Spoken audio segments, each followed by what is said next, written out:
Bismillahirrahmanirrahim. Assalamualaikum warahmatullahi wabarakatuh. Pemirsa yang dirahmati Allah, marilah kita simak ceramah dari Ustadz Dasat Latif dengan tema Rahasia bahagia itu ada 4. Sebelumnya marilah kita bersolawat terlebih dahulu. Allahumma sholli ala Sayyidina Muhammad wa ala ali Sayyidina Muhammad. Selamat menyaksikan. Salah satu doa yang selalu kita idam-idamkan, bahkan kita hafal sejak kita kecil, doa safu jagat. Rabbana atina fid dunya hasanah wa fil akhirati hasanah wa qina adzabannar. Kita minta kepada Allah keselamatan di dunia dan keselamatan di akhirat. Kita ingin di dunia ini bahagia dan di akhirat pun kita bahagia. Sayang seribu sayang, kita kadangkala salah menafsirkan soal bahagia dan selamat. Kita keliru menafsirkan dan mengartikan apa itu bahagia dan apa itu selamat. Kita menganggap bahwa bahagia itu banyak duitnya, tapi ternyata berapa banyak orang banyak duitnya akhirnya berujung dalam penjara karena dia cari duit salah. Ada orang menganggap bahwa dengan tinggi jabatan maka kita akan bahagia. Kalau hanya dengan jabatan kita bahagia, maka berapa banyak orang Indonesia yang hanya bisa bahagia karena terbatas pejabat. Dan jabatan itu akan hilang seiring dengan perjalanan waktu. Ada orang menganggap bahwa bahagia itu populer, terkenal di mana-mana. Justru berapa banyak orang tersiksa karena dia populer, kemana-mana tidak bisa bahagia karena diikuti orang banyak. Nah kalau begitu, sesungguhnya siapa orang bahagia itu? Siapa orang selamat? Menurut para ulama, ketika menafsirkan fid dunya hasanah, keselamatan di dunia itu minimal ada 4 kriteria yang harus kita miliki agar kita bisa selamat dan bahagia di dunia. Yang pertama, orang bahagia dan selamat di dunia itu memiliki istri atau suami atau pasangan yang beragama dengan baik. Meskipun duit banyak, meskipun pangkat tinggi, meskipun populer, tapi kita dibawa kendali istri, dan istri kita itu tidak bagus agamanya, menderita kita pak. Berapa banyak orang tinggi pangkatnya, banyak duitnya, tapi istrinya, dia bilang orang yang kasar sakang, baru 5 menit keluar menelpon, di mana kau?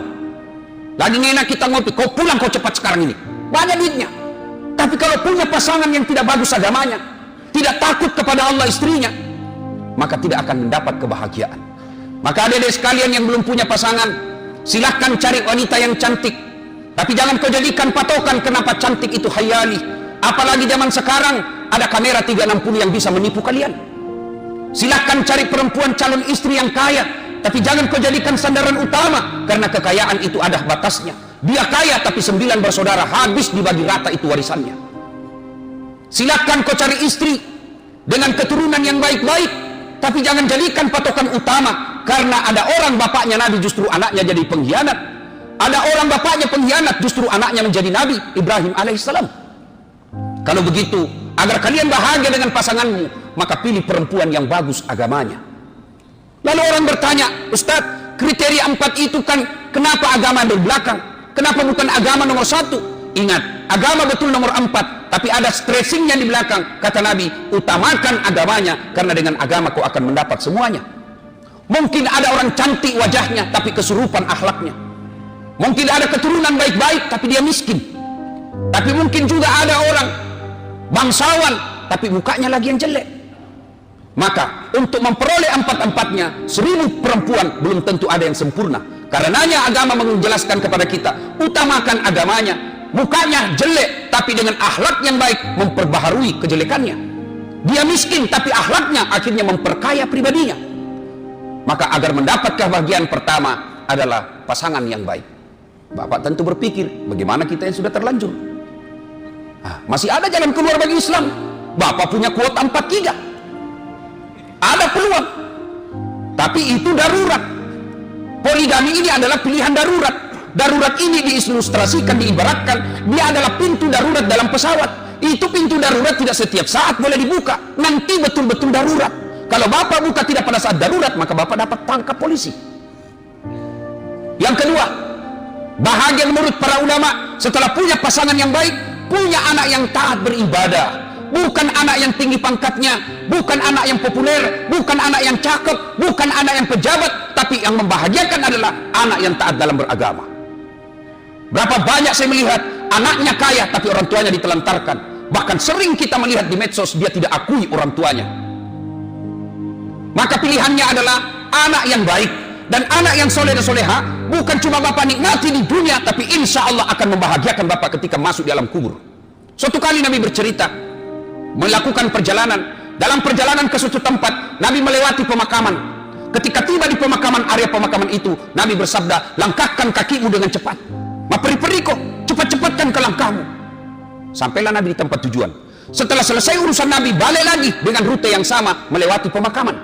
Ketika lewat pemakaman, para sahabat mempercepat langkahnya. Seperti perintah Nabi di awal tadi, cepatkan langkah. Sahabat mempercepat langkahnya. Lalu Nabi bersabda, tidak usah, santai saja, tidak usah kuburu-buru. Bertanya sahabat, ya Rasulullah, waktu pergi kami disuruh buru-buru, sekarang tidak, ada apa ya Rasul? Perginya kami diperintah buru-buru, pulang santai saja, ada apa? Kata Nabi, andai kau diberi pendengaran seperti telingaku, maka kau akan dengar betapa ini orang dalam kubur disiksa. Dia disiksa, saya tidak betah lama-lama, kasihan saya mendengarnya dia lama-lama disiksa, tidak betah saya, maka saya mau bawa jauh-jauh supaya saya tidak dengar lagi. Terpulang, tidak lagi. Kenapa? Saya dapat berita dari Jibril, Allah perintahkan penyiksa kubur, wahai malaikatku, hentikan siksaanmu di kubur. Tidak mungkin orang tua ini kusiksa sementara anaknya di dunia lagi belajar mengaji, membaca basmalah, bismillahirrahmanirrahim, dengan nama Allah Maha Pengasih Maha Penyayang. Masa bapaknya saya siksa di kubur sementara anaknya menyebut saya Allah Pengasih dan Penyayang? Berarti yang bisa menyelamatkan bapak di alam kubur bukan harta yang banyak, bukan jabatan yang tinggi, bukan popularitas semata, tapi yang bisa menyelamatkan bapak ketika dalam kubur adalah doa anak yang soleh dan soleh. Saudaraku orang Medan pergi merantau ke Sulawesi Selatan, menjual martabak Medan, sampai di sana tidak bahagia, boleh kembali ke sini. Saudaraku orang Betawi datang ke sini menjual soto Betawi, tidak bahagia, boleh kembali lagi ke Betawi. Saudara-saudara saya yang dari Makassar datang ke sini jual coto Makassar, ternyata tidak bisa bahagia, kembali lagi ke kampung kerja sawah. Masih ada pilihan ketika merantau tidak bahagia, pulang kampung. Tapi ketika bapak masuk ke dalam kubur, senang tidak senang, kau tinggal di situ, tidak boleh kau balik lagi ke Medan. Apa yang bisa menolong kita? Hanya 3, kata Nabi, ketika kau di alam kubur, hanya 3 yang bisa menolongmu. Satu diantaranya, anak yang soleh dan soleha. Alangkah bahagianya ketika pensiun, anaknya 4, lalu bermusyawarah anaknya, saudara-saudara sekalian, bapak sudah berpuluh-puluh tahun mengabdi sebagai tentara, mengabdi sebagai ASN, bekerja sebagai polisi, saatnya kita membahagiakan, sebab waktu beliau bekerja, kitalah ini yang dipikirkan. Sekarang saatnya kita pikirkan orang tua kita. 1 bulan, 1 anak, 2 juta, bapak dapat gaji pensiun 8 juta per bulan. Ada kira-kira begitu dalam sini? Oh, yang banyak pak, kita sudah pensiun, anak sudah punya anak, sudah cucu, masih minta duit sama kita. Maka kalau mau bahagia, didik anak yang soleh dan soleha. Yang ketiga, kata Nabi, kata para ulama, kalau kalian mau bahagia, setelah punya pasangan yang baik, anak yang soleh dan soleha, yang ketiga punya harta yang berkah. Bukan harta yang banyak, yang berkah. Mana yang berkah? Prakteknya dalam kehidupan sehari-hari, gajinya nggak seberapa, tapi setiap ada pembangunan masjid, ada namanya yang nyumbang semen di situ meskipun 1 sak. Setiap ada pembangunan rumah-rumah ibadah, ada di situ berpartisipasi meskipun cuma barangkali 200.000, itu yang disebut hartanya berkah. Ada orang duitnya puluhan juta, bahkan sampai ratusan juta, bahkan miliaran, tapi sampai detik ini tidak pernah ke tanah suci bertemu dengan Allah di Baitullah dan mensiarahi makam Rasulullah Muhammad SAW. Kalian merugi cari duit. Ada orang cari harta dari pagi sampai malam, menghalalkan segala cara, dia tinggalkan sholat subuh, lepas sholat duhurnya, hilang sholat asarnya, pergi sholat isanya, tidur pun tidak sempat menunaikan ibadah semata-mata kepada Allah dalam sehari, setengah mati cari duit. Begitu dia lapar, dia beli nasi. Sayangnya setelah ada nasinya dia buang, bungkusnya dia makan. Itulah orang yang setengah mati cari nafkah, tapi dia melupakan kewajibannya kepada Allah Subhanahu wa taala.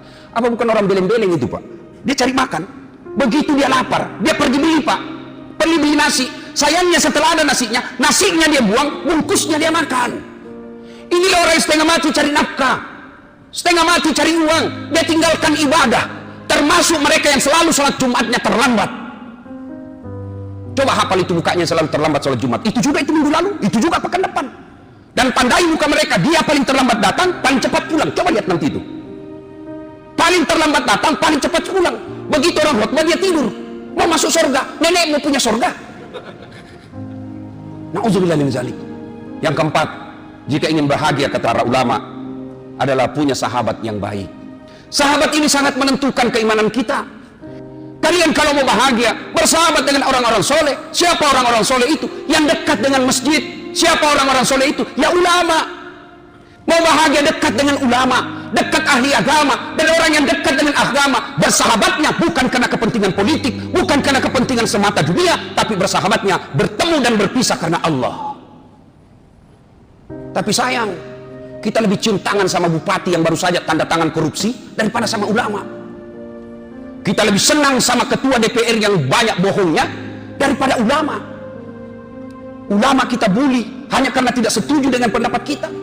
Ketika dakwah menyakiti kita, ulama berpidato amar ma'ruf nahi munkar, malah kita musuhi. Maka jangan heran, duit banyak, istri cantik, jabatan tinggi, anak 9, tapi kok tidak bisa bahagia. Nanti dia bisa tidur kalau minum obat tidur. Di dalam mobilnya yang harga miliaran, baru 2 menit sudah sengsara. Hati-hati, kiri-kiri, mati kita. Tidak akan kau temukan kebahagiaan apabila bahagia itu tidak kau dasari atas pendapat dan ilmu-ilmu para ulama. Semoga Allah Subhanahu wa ta'ala memberikan kemampuan kepada kita untuk memperoleh 4 ini, sehingga kita betul-betul meraih keselamatan di dunia dan insya Allah keselamatan di akhirat. Semoga ada manfaat, lebih dan kurangnya mohon dimaafkan. Nun wal kalam yasturun billahi fi sabilil haq. Barakallahu li wa lakum wa izzazil mu'minin. Innahu huwal ghafurur